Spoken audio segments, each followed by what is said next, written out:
Kwentong Bayan. Magandang gabi mga kabayan, open na ang likha merchandise sa Japan. Sa lahat ng mga kabayan natin na nasa Japan, pwede na kayong mag-order dyan mismo.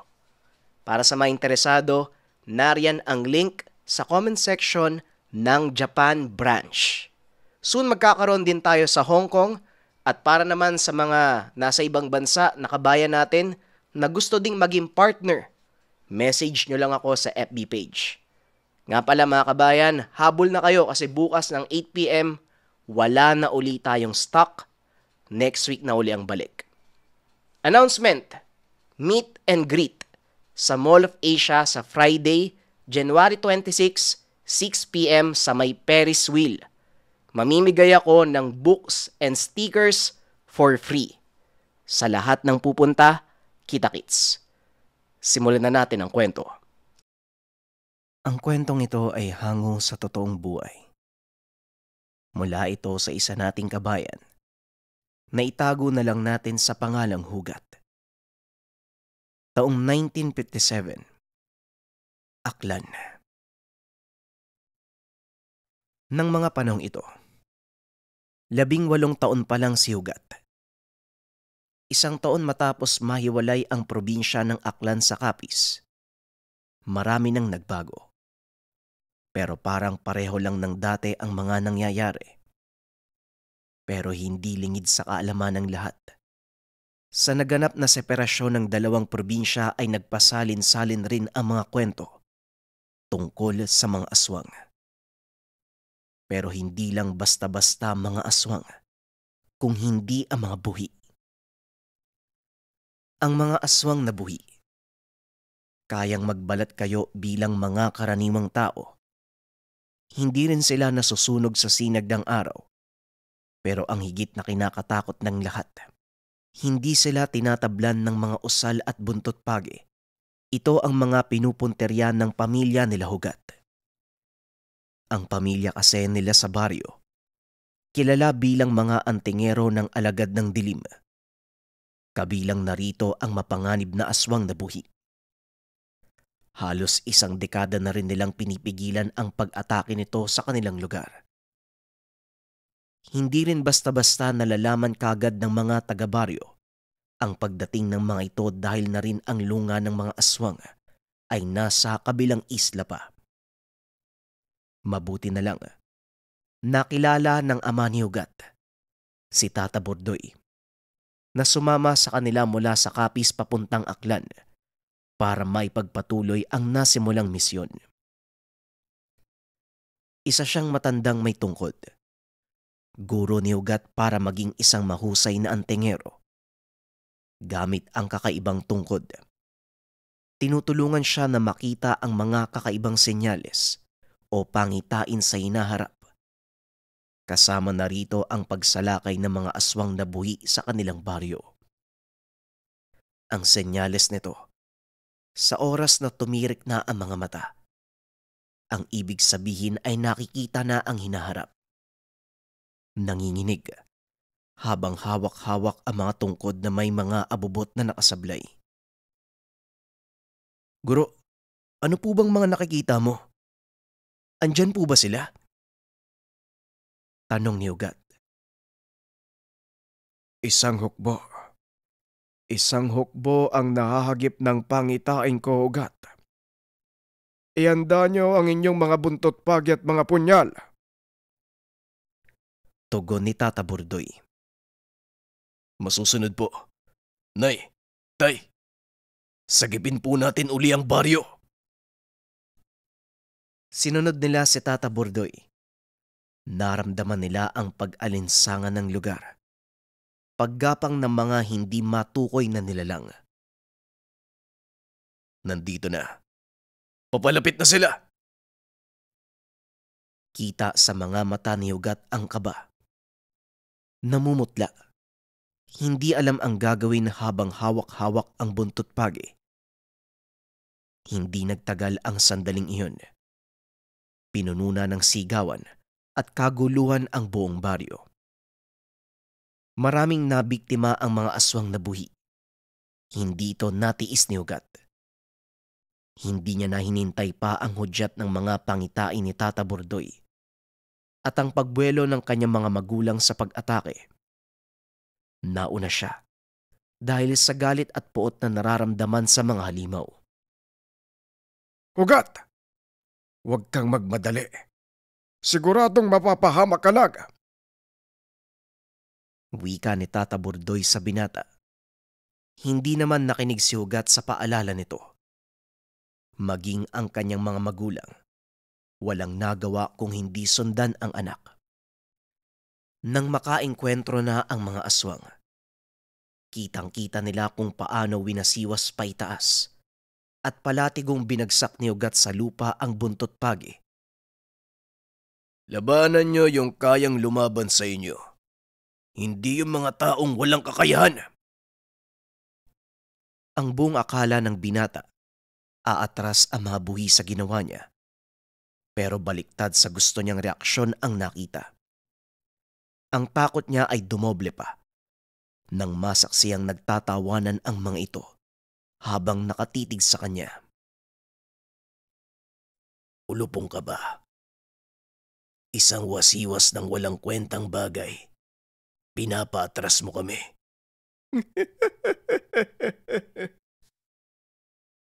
Wika ng isa sa mga aswang na naroon. Dito na nakaramdam ng galit si Ugat. Napaisip siya kung bakit ito nasabi ng nilalang. Hanggang sa mahanap niya ang pinakapinuno ng mga ito. Ang pangalan ay si Thor. Hindi nga siya nagkamali. Isang maskulado at mabalbong aswang ang sumentro sa kanyang paningin. Lumabas ito sa likuran ng kubo. Pinagpapapatay ang mga taong naroon. Pagkatapos nun, binigyan niya ng matalim na titig ang binatang Ugat. Pagkatapos niyong ubusin ang mga kalahi ko, sa tingin mo, babalik kami dito para patayin niyo lang uli? Mga hangal. Wika ni Thor. At sa tingin nyo, papayagan rin namin kayo na ubusin ang mga tao sa baryo. Magkamatayan muna tayo bago nyo magagawa yung balak nyo. Wika ni Ugat at sinalubong nito ang atake ni Thor. Binangga nila ang isa't isa. Nang makalayo si Ugat kay Thor, napangisi ito. Sa wakas, mapapatay ko na rin ang pinuno ng mga buhi. Wika ni Ugat. Sinubukan niyang putulin ang kamay nito. Pero sa hindi inaasahang pagkakataon, nawala ang saya ni Ugat nang makitang bumabalik lang ito sa dati. Walang paliwanag si Tata Bordoy ng mga sandaling iyon. Ugat, tumakas na tayo. Wala na tayong magagawa. Malakas ang aswang ng mga buhi. Hindi sila tinatabla ng buntot page at mga pudyal. Sa madilim na lugar, nararamdaman nila ang paglakas ng hukbo. Papalapit ang lahat ng mga ito sa kanila. Patuloy silang tumatawa. Si Tata Bordoy pati na rin ay nagulat. Naramdaman ang mabigat na presensya sa lugar. Kaya't wala nang nagawa ang lahat kung hindi tumakas. Nagbitaw ng mga orasyon si Tata Bordoy upang maiwasan ang mga nilalang. Sa pagdaan ng gabi, napagtanto ni Ugat na ang laban sa mga aswang na buhi. Nagbigay sa kanya ng katanungan. Bakit hindi tinatablan ng mga gamit nila ang mga aswang na buhi? May mga ginawa ba ito para maging malakas? O hindi kaya naman? Ano ang kailangan nilang gawin upang malabanan ang mga ito? Ito ang mga katanungang naiwan sa isipan ni Ugat. Naglakbay ang grupo patungo sa mas mataas na parte ng baryo, ang Bundok Butong. Umaasa na doon sa lugar, mas magiging ligtas sila sa mga aswang. Pero habang umaakyat, parang ang dilim mismo ang sumusunod sa kanilang yapak. Naririnig ang pag-angil ng mga aswang na lalo pang nagpatakot sa kanila. Pero pinagpatuloy pa rin nila ang pagtatago hanggang sa may isang gabay ang kanilang nakilala sa bundok-butong na ito. Sa lugar na yun, nakilala nila Hugat si Daligmata, isang diwatang gabay na may kapangyarihan na magpasunod at makipag-usap sa mga hayop, lalong-lalo na sa mga kalabaw. Ito'y nagbibigay ng mahalagang senyales na matagal nang hinahanap nila Hugat. Natuklasan ito ni Tata Bordoy sa kanyang pangitain nang magpakita ang isang panagang o isang sungay ng may wagang torong kalabaw. Pero bago makuha ni Hugat ang panagang, kailangan niya munang gawin ang isang mahalagang tungkulin na itinakda ni Daligmata. Ito'y isang misyon na magdadala sa kanilang buhay ng bagong pag-asa at kaligtasan laban sa mga buhi. Sa kanyang pagtanggap ng misyon, nadama ni Hugat ang responsibilidad na naghihintay sa kanya. Doon nga ay may pinuntahan sila para sa isang mahalagang panagang. Nagpaiwan ang mga magulang ni Hugat sa lungga nila kasama ang iba pang mga taga-baryo. Habang sila Tata Bordoy at Daligmata, nagsimula silang maglakbay patungo sa mundo ni Daligmata, kung saan nakaabang ang mga pagsubok na magdadala sa lihim na daigdig ng mga diwata at kalikasan. Ang mundo ni Daligmata, isang kaharian ng kagubatan, ilog at mga diwata. May maywagang puno at ilog na nagbibigay buhay sa lugar. Ang langit ay puno ng malalaking ibon na nagbibigay ng kapayapaan. Sa kaharian ng mga diwata, matatagpuan ang napakagandang palasyo at lugar ng kakaibang enerhiya. Bawat sulok ay puno ng buhay at karanasan na magtatampok sa respeto sa kalikasan. Sa kabuuan, isang lugar ng katahimikan, misteryo at kaharian ng mga nilalang ng kalikasan. Sa pagdating sa mundong iyon, hindi kagad nakita ni Hugat ang hinahanap na panagang. Sa gitna ng kanilang paglalakbay, isang napakalaking hamon ang nag-aantay kay Hugat at Tata Bordoy. Para makuha ang hinahanap na sungay ng anwang, kinakailangan talunin ni Hugat ang torong kalabaw na nagmamay-ari nito. Ito'y isang maywagang kalabaw na may sungay na kasing talim ng pangil ng mga aswang. Sa tulong ni Daligmata, tinuruan siya kung paanong kakausapin ang torong kalabaw at doon niya natuklasan ang kasagutan ng kanyang hinahanap. Ang torong kalabaw na ito, kilala sa buong kaharian dahil sa kakaibang lakas at kapangyarihan. Matindi ang laban na kakarapin ni Hugat. Ito'y nagdadala ng malaking responsibilidad sa kanyang balikat. Pero handa siyang harapin ito para sa ikabubuti ng kanilang baryo. Sa paglipas ng mga araw, dumating na ang panahon ng subok. Matyagang pinagandaan ni Hugat ang kanyang sarili. Tinutok ang kanyang atensyon sa malaking hamong nag-aantay. Ang torong kalabaw ay nagbigay ng malakas na pagkaskas ng kanyang talampakan. Isang senyales na handa na itong humarap sa laban. Ito ay nagdulot ng takot kay Hugat. Pero hindi siya nagpadala, kundi lumakas ang kanyang loob na ipagpatuloy ang laban. Sa harapan ng mga engkanto at mga diwata, nagtagisan ng lakas ang dalawang mandirigma. Ang torong kalabaw, nagtangkang saktan si Hugat gamit ang kanyang sungay na parang kahit sino'y hindi makakalaban. Pero sa angking abilidad ni Hugat, nagtagumpay siyang umiwas sa mga paminsang saksak ng sungay. Subukan mo man, torong kalabaw. Hindi ako basta-bastang bibitaw sa laban.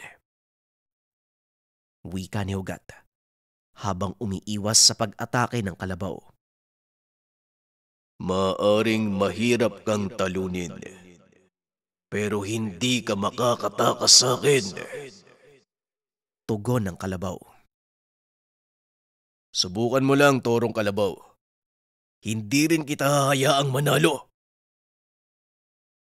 Sa bawat galaw ni Ugat, nadarama ng lahat ang kakaibang lakas at tapang na taglay niya maging ang Torong Kalabaw ay nakikita ito. Napahanga ang mga engkanto at diwata sa kanyang ipinakita. Patuloy siyang umiiwas sa mga paminsang saksak ng sungay. Habang ang laban ay nagpatuloy, nagsimula nang bumaba ang pag-asa ni Ugat na matalo ang Torong Kalabaw. Pero sa isang tagpo ng kaharian, isang diwata ang nagbigay ng gabay kay Ugat. Sa kanyang huling galaw, nagawa niyang umiwas sa mabilisang saksak ng sungay at biglang dumapa patungo sa likuran ng kalabaw. Dito siya paulit-ulit na umatake na nagdulot ng pagkahilo ng kanyang kalaban. Ang mga engkanto at diwata ay hindi makapaniwala sa nangyaring tagumpay. Sa gitna ng kasiyahan, inangat ni Ugat ang sungay ng Anwang.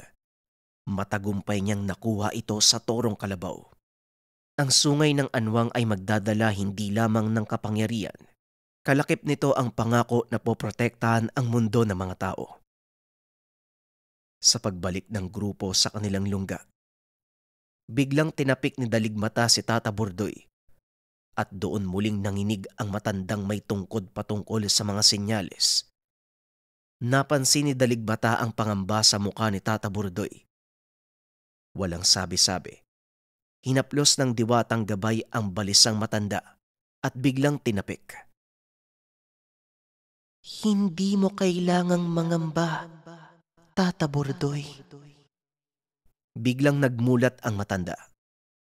Para bang may bagong liwanag na bumukas sa kanyang mga mata. Nararamdaman niya ang diwa ng kalikasan at mga senyales mula sa kanyang mga pangitain.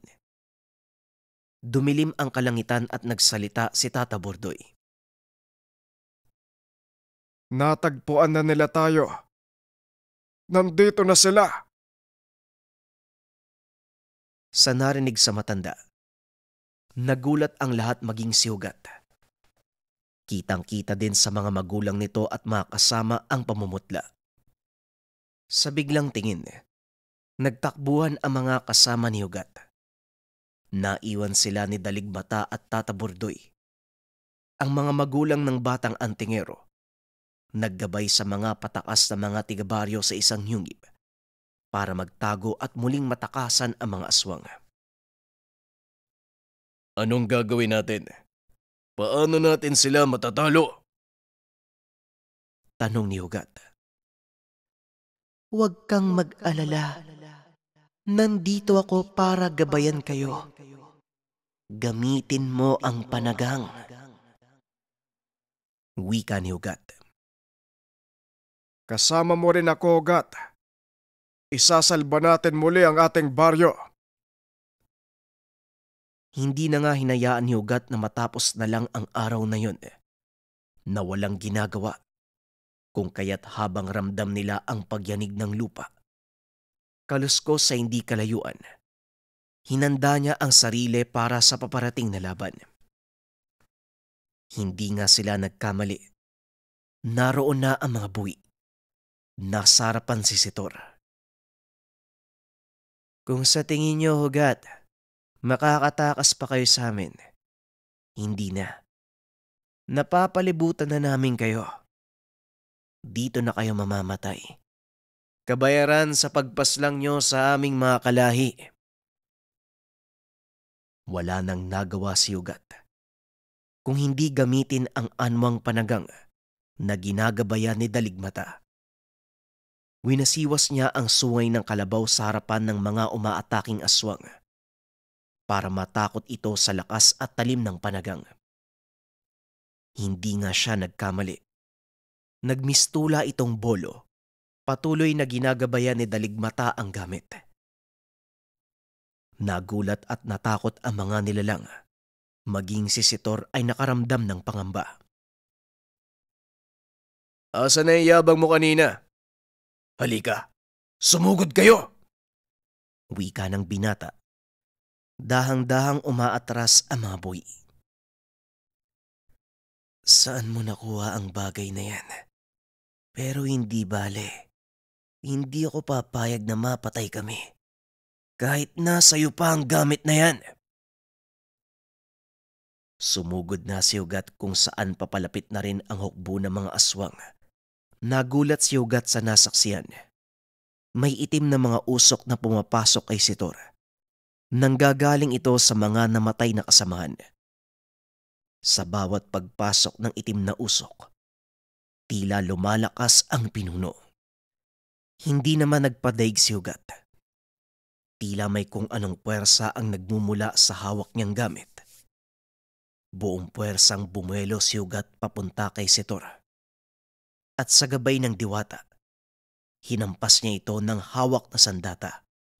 Sa isang iglap, humiwalay ang ulo ni Sitor sa kanyang katawan. Kasabay ng lahat ng ito ay ang paglabas ng sikat ng araw at pag-agnas ng katawan ng nilalang. Sa engkwentro ay napalood si Ugat. Habang pinagmamasdan ang pagkatalo ng kalaban, napaluha ito habang tinititigan ang anwang panagang na bumalik sa dating anyo. Maraming salamat sa tulong mo, aking kaibigan, at sa gabay ni Daligbata. Kung hindi dahil sa inyo, malamang patay na kami dito. Matapos ng lahat ng kaganapan, kitang-kita ng binata ang galak sa mga mukha ng mga magulang, pati na din sa mga taga-baryo. Magmula sa araw na to, hindi na tayo pwedeng hamakin ng anumang nilalang. Kung sino man ang dadating sa ating baryo, hindi ako magdadalawang isip na ipagtanggol ang ating nasasakupan. Kasabay ng tagumpay, bumalik na ang lahat sa dating baryo. Nagbukas ang pinto sa muling pag-unlad para sa kanilang sitio. Masigla na pagtatanim sa bukid. Masigla ang pag-usbong ng bagong pangarap. Ang mga ngiti ng tao, lalo na ang magulang ni Ugat, simbolo ng kanilang tagumpay. Sa mga mata ni Ugat, makikita ang mataas na respeto sa kanyang nagawa. Hindi naman nawawala sa isipan ni Ugat ang mga salita sa kanya ng gabay. Ang pagkakaroon ng malakas na tangan, ito ay malaking responsibilidad. Anumang oras, kailangan niya itong pangatawanan dahil patuloy siyang susubukan ng mga nilalang. Ang kwentong ito ay hango sa totoong buhay. Mula ito sa isa nating kabayan na itago na lang natin sa pangalang Nilo. Taong 2005. Iloilo.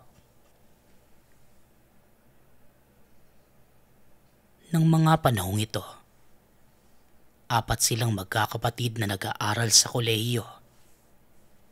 Pero si Nilo lang ang nakakasama ng mga magulang sa tahanan dahil ang 3 ay namamalagi sa syudad. Tagabantay ng palaisdaan ng trabaho ni Tatay Rene, habang si Nanay Bani naman ang katuwang niya sa lahat. Dahil hindi mapagkasya ang kinikita ni Tatay Rene sa palaisdaan, nagpa siya ang mag-asawa na magtayo ng maliit na tindahan. Lahat ng pwedeng itinda, ginawa na ni Nanay Bani. Matulungan lang ang asawa sa pantustos ng pang-araw-araw. Ano po kaya kung manguha ko ng may uuling?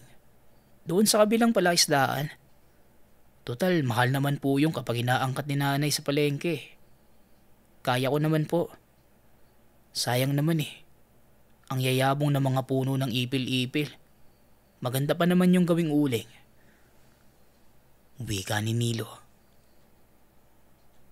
May pasok ka pa, Nilo. Maganda sana yung iniisip mo eh.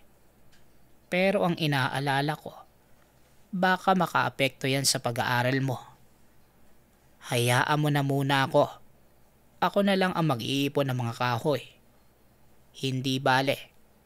Hahanap tayo ng paraan at oras para dyan. Tugon ni Tatay Rene. Uling. Mag-uuling kayo. Aba Rene, nung nakaraan lang sinasabi mong bawal pakialaman yung mga puno doon. Natatakot ka na baka may nakatira. Tapos ngayon, nagpapalakang mag-uling. Nako, baka mamaya imbes na ikabuti, ikasama pa natin yan. Sabat ni Nanay Bani nang marinig ang pinag-uusapan ng mag-ama. Ang kabilang bahagi ng palaisdaan, may lapad itong halos 200 ektarya, kaya hindi nila magawang malibot ang buong lugar.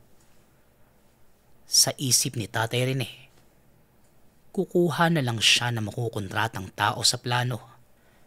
Nanghihinayang ang ama na hindi ito nagagamit dahil sa takot na baka may nakatirang nilalang sa lugar. Sa kabilang banda, malaki ang maitutulong nito para matanggal ang mga puno at malinis ang lugar. Dati pa yun, Bani. Yun ang sabi sa akin ni Nanang Ebang May maligno daw. Pero matagal na yung patay.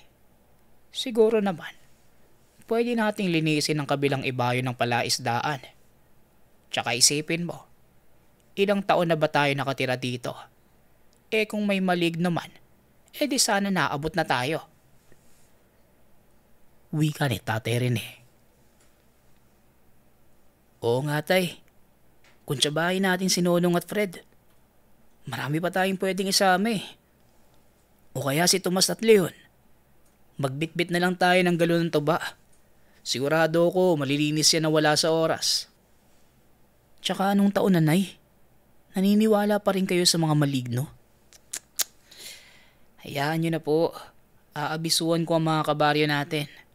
Papatulong tayo sa pagputol at paglilinis ng lugar.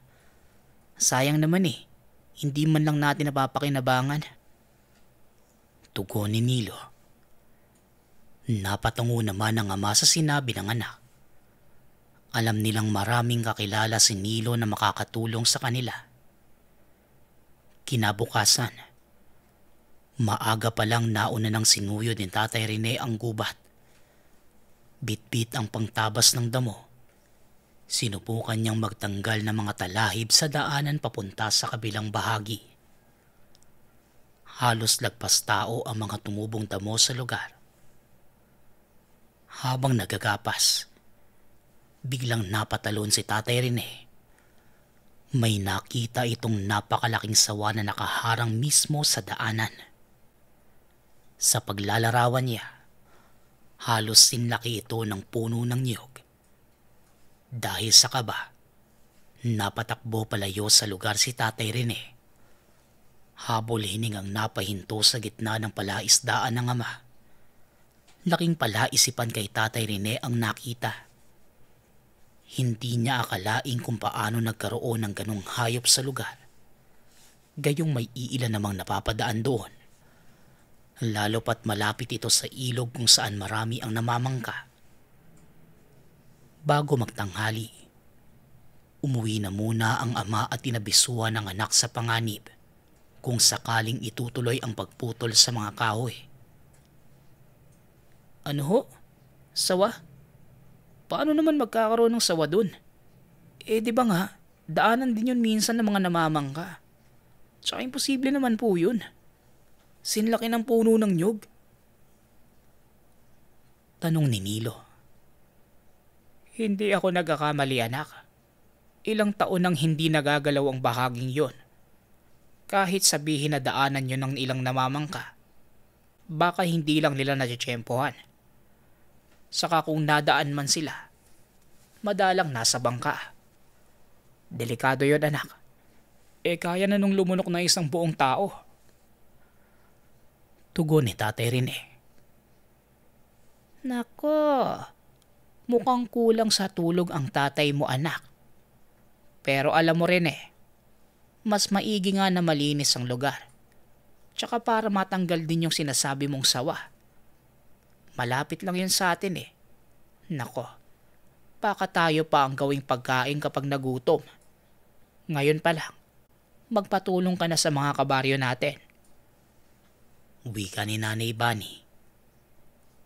Natahimik si Tatay Rene habang nag-iisip. Ayon sa kanya, may punto ang asawa. Mas maganda kung malaman nila kung ano pa bang mga hayop ang naroon sa lugar. Dagdag pa ni Tatay Rene, baka nga kulang siya sa tulog o kaya naman namamalikmata. Matapos ang pag-uusap, kaagad namang nagpaalam si Nilo. Sasabihan na niya ang mga makakatulong sa kanila. Ayon sa binata, kukuha siya ng 5 o higit pa para mas mapabilis ang mga gawain. Naabutan naman niya sa labas ang mga tambay na tumatagay. Hindi naman nagdalawang isip si Nilo na sabihin ng plano sa mga ito. Oy Nilo, halika boy, tagay ka muna. Mga pre, paupuin niyo naman ang gwapo nating bisita. Wika ni Fred. Naku, salamat ah. May gagawin po ba kayo bukas? Si tatay po kasi naghahanap ng pwedeng makasama. Magpuputo lang sana ng mga puno at talahib. Doon sa kabilang parte ng palaisdaan. Kailangan sana namin ng tulong nyo eh. Tugon ni Nilo. Ha? Di ba delikado sa lugar na yun? May sinabi tungkol dun si Nanang Yebong eh. Binili na niyang tatay mo na wag aabot sa kabilang ibayo ng palaisdaan. Ayon sa matanda, pinamumugaran daw yun ng mga maligno. Sa pagkakaalam ko pa nga, hindi lang yung basta maligno eh. Kahit nga ako natatakot eh. Kada napapadaan yung bangka ko sa gilid nun. Wika ni Nonong. Abay, matagal na panahon na yung sinasabi mo, Nonong. Kung may maligno sa lugar, edi sana wala nang dumadaan na namamangka. Sa pagkakaalam ko, si Ligor doon lagi dumadaan sa lugar na yun eh. Pero wala namang sinasabi patungkol sa maligno. Ang sabihin mo, di naman sigurado yun si Nanang Ebang kung may nakatira talaga doon. Eh hindi nga yun nakakalis ng bahay nila eh. Nilo, sabihin mo sa tatay mo, sasama ako. Sayang naman yun kung sakali. Isama natin si Panong, yung sinasabi nilang may kambal ahas, para masubukan kung totoo. Sa pagkakaalam ko, malakas ang pakiramdam niya sa mga ganong bagay eh. Tugon ni Tomas. Maging ang iba pang mga kasamahan, sumang-ayon sa sinabi ni Tomas. Tumugon na mga ito na sasama sa paglilinis, basta may galon ng tuba. Natawa na lang si Nilo sa sinabi ng mga tambay sa lugar.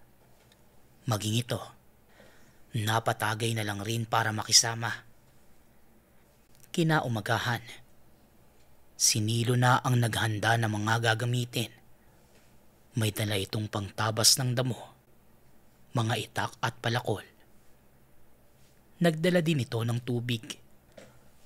Habang si Nanay Bunny naman ang bahalang magluto at maghahatid ng makakain. Kapag nagutom kayo mamaya, pumunta na lang kayo sa malapit na kubo. Doon na ako maghahanda. Mahirap namang kumain pag doon sa paggagapasan nyo. Sa Kanilo, saan ka ba kukuha ng galon ng tuba?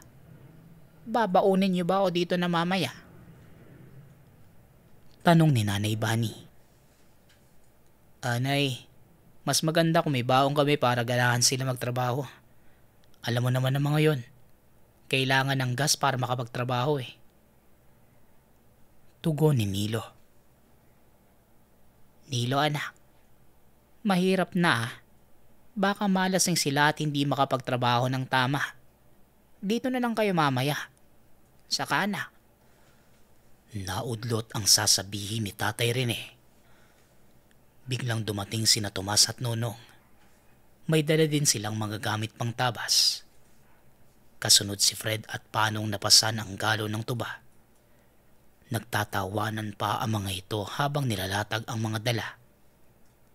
Naku, sa oras na lumabas yung sawa na yan, meron na tayong pulutan. Sa talim nito, naku, kahit maligno sa puno, hindi sasantuhin ang itak ko.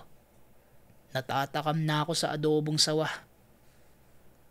Wika ni Fred. Naku, umandar na naman yung kayabangan mo. Bago tayo magsimula, magbigay ka lang muna tayo. Baka naman maligno talaga yung nakita ni Tatay Rene. Mahirap na.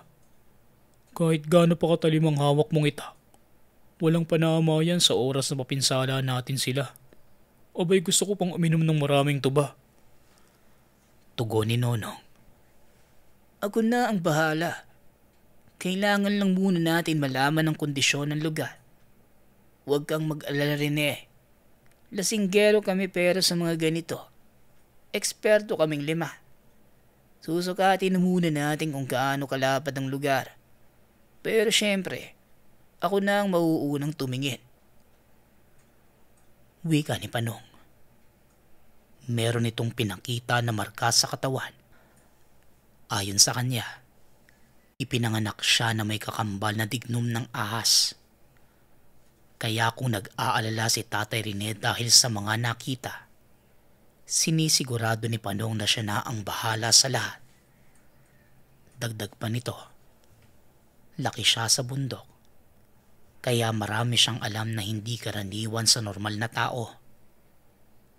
Hindi na nagsalita pa si Tatay Rene. Hindi din niya alam kung may katotohanan ba ang sinasabi nito. Tama na nga po yan. Tara na po. Kailangan natin maaga matapos. Hindi lang naman po to ba ang partihan sa oras na matapos nating linisan ng lugar eh. Siyempre mag-uuling din tayo. Siya nga pala. 130 nga pala ang hatian natin. Wika ni Nilo. Nilo, maganda kung pantay ang hatian.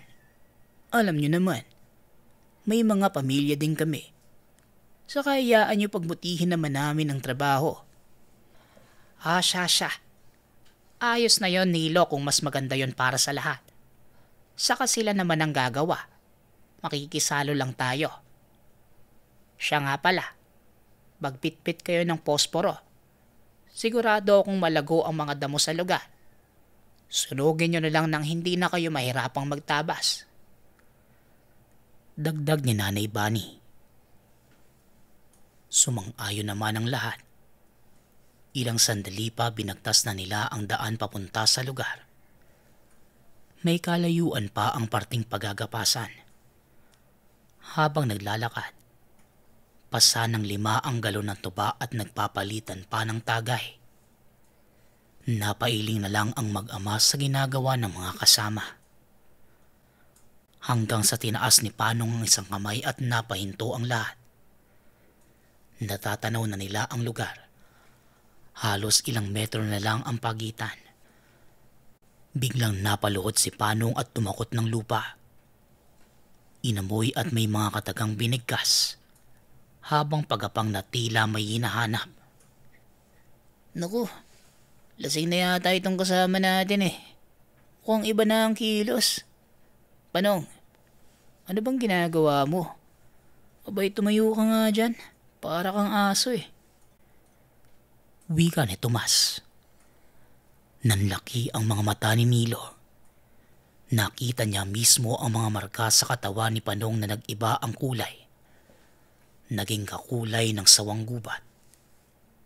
Ilang saglit pa ang lumipas. Naabot na nila ang lugar. Ito ang tinuturo ni Tatay Rene na unang ginapasan. Napahinto sila dahil biglang kumumpas ng kamay si Panong. Halos sumalik pa ito sa lupa habang sumisinghot. Nararamdaman mo ba? Tama ako, no, Panong? Tanong ni Tatay Rene. Pero tahimik lang si Panong habang may bakas na sinusundan. Hanggang sa inabot niya ang napakalaking puno ng mayapi. Doon tila nagkaroon ng pangitain si Panong. Tumingala na tila may kung anong sinasambit. Nakamasid lang ang mga kasama habang unti-unting nilalapit ni Panong ang sarili sa nasabing puno. Ayon sa pangitain niya, isa-isa silang nililingkis na mabagsik na nilalang. Tao ang katawan nito, pero malaahas ang ibabang parte. Dagdag pa ni Panong, walang makakaligtas sa kanila. Ang mga dugo nila ay sisipsipin ng puno, habang ang mga katawan nila ay magkakapira-piraso. Ilang sandali pa ang nakalipas. Biglang sumigaw si Panong ng malakas. Nagkasundo na ang mga kasamahan na lisanin ang lugar. Sa estado ni Panong, tila wala na ito sa sarili na humarap sa kanila habang nanlilisik ang mga mata. Panong, ano bang nangyayari sa'yo? Mukhang sinapian na ng maligno. Panong kami to? Wika ni Tomas. Nalentik na. Takbo. Anak, iba na yan. Kailangan na nating makalis dito. Diyos ko, Panong. Dagdag ni Tatay Rene. Tay, napano po si Panong? Diyos ko naman oh. Panong labanan mo? Wika ni Nilo. Kinuha ni Nilo ang tuba. Binuhos sa nagwawalang si Panong. Bigla na lang itong nanginig. Halos maiyak na ang mga kasamahan nang makita na bigla na lang humandusay si Panong. Kinuha ni Tatay Rene ang posporo. Sinindihan ang mga damong nakapaligid sa lugar. Mabilis na kumalat ang apoy. Dahil bukod sa mainit na mga panahong iyon, maraming tuyong dahon na nagkalat. Dahil sa pangyayari, hindi na nagdalawang isip si Nilo na alalayan si Panong. Maging si Tomas at Nonong tumulong na din sa kanya. Nagmamadali na silang umalis sa lugar. Minuto lang na nakaabot sila sa kubo. Sinalubong sila ni Nanay Bani na sobrang nag-aalala. Bani, dalian mo. Iayos mo na ang papag. Wika ni Tatay Rene.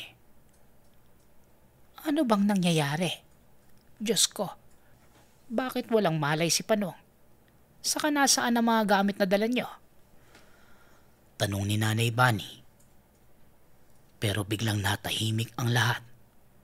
Binalot ang lugar ng napakalakas na sigaw.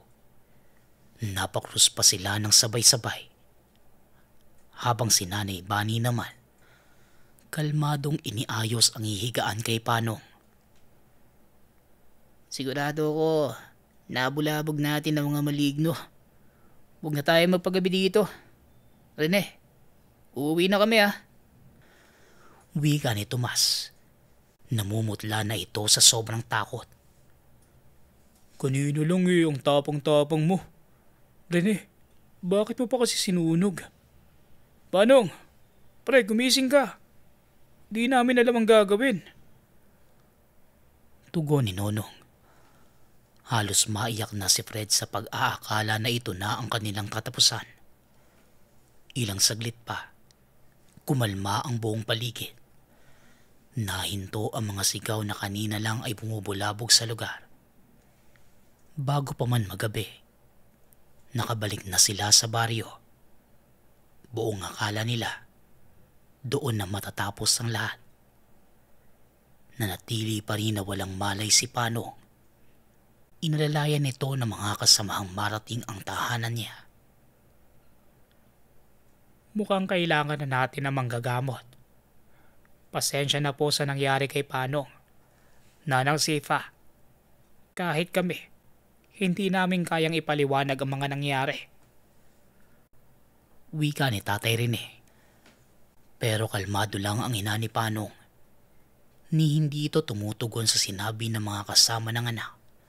Bagkus inunang sinuri ang kalagayan ni Panong. Hinawakan ng pulso ng anak. Ilang minuto na may sinasabing katagas sa walang malay na si Panong. Nanang Sifa, albularyo po ba kayo? Tanong ni Fred. Siniko naman ni Nonong ang kaibigan. Pero nanatili na walang tugon ng matanda. Tumayo ito at kumuha ng luya. Pakiayos ang anak ko dito. Tsaka kayo, huwag muna kayong aalis. Kailangan niyong magpagpag. Kahit hindi niyo sabihin, ramdam ko ang negatibong enerhiya na bumabalot sa inyo. Hindi ako albularyo, pero sa nakikita niyo, sa akin naman ni Panong ang mga marka niya. Wika ni Nanang Sifa. Namangha ang lahat ng makita na maging ang matanda. May mga marka na kagaya kay Panong. Pilit itong tinatago ng matanda kaya wala sa kanilang nakakapansin. Sinabi din ni Nanang Sifa ang lahing pinagmulan habang sinasagawa ang ritual. Gamit ang luya, ilang beses hinipa ng matanda ang bunbunan ng anak. Sa pangpitong ihip, biglang nasamid si Panong. Kasunod ng pag-ubo at pagdilat ng mga mata, napangiti naman si Nanay Sifa at tinanong ang anak. Ano anak? Kamusta ang pakiramdam mo? Huwag mo na munang pilitin. Ipahinga mo muna ang sarili mo. Ako na ang bahala sa mga kasama mo. Wika ng matanda. Hindi na nagsalita pa si Banong. Bagko sinayaan na lang ang ina sa ginagawa. Bago magdilim natapos na si Nanang Sifa, binigyan niya ng marka ang noo ng mga kasama ng anak. Ayon sa matanda, proteksyon ito kung sakali mang nasundan sila ng maligno. Dagdag pa niya, huwag na munang babalik sa palaisdaan sila Tatay Rene. Palipasan muna nila ang pagsusuri. Hindi lang sa presensya kundi maging sa nagampalang lugar. Ramdam ni Nanang Sifa na hindi magiging madali. Pero sinabihan niya ang mga ito na maghanda anuman na maging kapalit ng ginawa. Mapapansin ang malaking pagbabago sa lahat. Ilang buwan lang ang nakalipas. Namatay si Tatay Rene sa hindi malamang dahilan. Nasundan pa ni Fred at Nonong. Palaisipan sa lahat ang dahilan ng kanilang pagpanaw. Sa kasalukuyan, nanatili sa isipan ni Nilo ang mga pangyayari. Hindi nila nilisan ang lugar, bagkus nanatili silang bantay sa palaisdaan. Si Nilo ang naging kahalili ng ama. Ayon naman sa binata, anuman ang nangyari ay kaakibat na naging desisyon. Hindi nila naisip ang mga elemento at nilalang na pwede nilang magambala. Kita-kits mga kabayan sa meet and greet natin sa Friday. Maraming books ang dadalin ko at marami ring stickers para sa inyo. Paalam. Kwentong Bayan.